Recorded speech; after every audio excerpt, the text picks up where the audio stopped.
Nahajamo se v laboratoriju za metalografijo in sicer konkretno pripravo vzorcev, kjer vsak vzorec predhodno razrežemo na diamantni žagi, ga potem zapečemo v tako plastično maso, ga poliramo in nam pod mikroskopom pogledamo različne zadeve, kot so struktura, debeline nanosov, kako je vzorec tehnično nasnažen in podobno.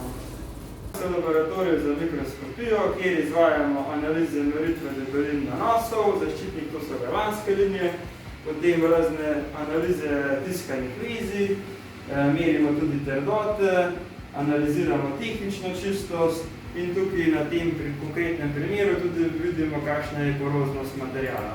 Potem lahko pomerimo tudi hrapavost, razne strukture. Nahajamo se v laboratoriju za polimere in kovino. Tukaj imamo en primer trgalnega stroja, na katerem ugotavljamo mehanske lastnosti materialov. Običajno se nabrizgajo na področju polimerov taka veselca, katerega opnemo in ga potem ali stiskamo skupaj ali narazno vlečemo oziroma upogibamo. Nahajamo se v laboratoriju za polimere, konkretno tukaj ugotavljamo, kakšna je gorljivost materialov in sicer iz osnovnega materiala, se pravi kuglic, nabrizgamo take standardne ploščice in jih potem zakurimo v taki komori, kjer spremljamo, koliko časa material gori, če sploh gori oziroma ali se samo ugasne. To je komora za analize tehnične čistosti.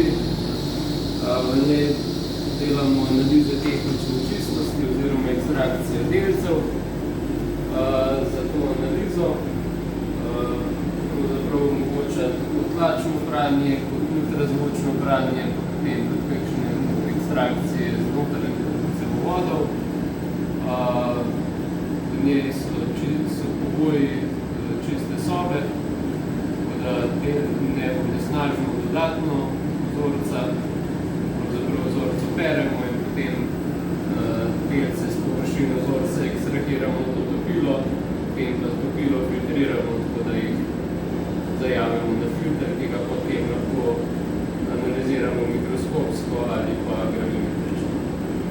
Izvedli bomo poskus, s katerim bomo določili vsebnost netopnih nečistoč v sami soli za posipanje cest. Sol raztopimo v vodi, jo segrejemo na ustrezno temperaturo in nato prefiltriramo čez lonček. Lonček mora biti predhodno ustrezno stektan.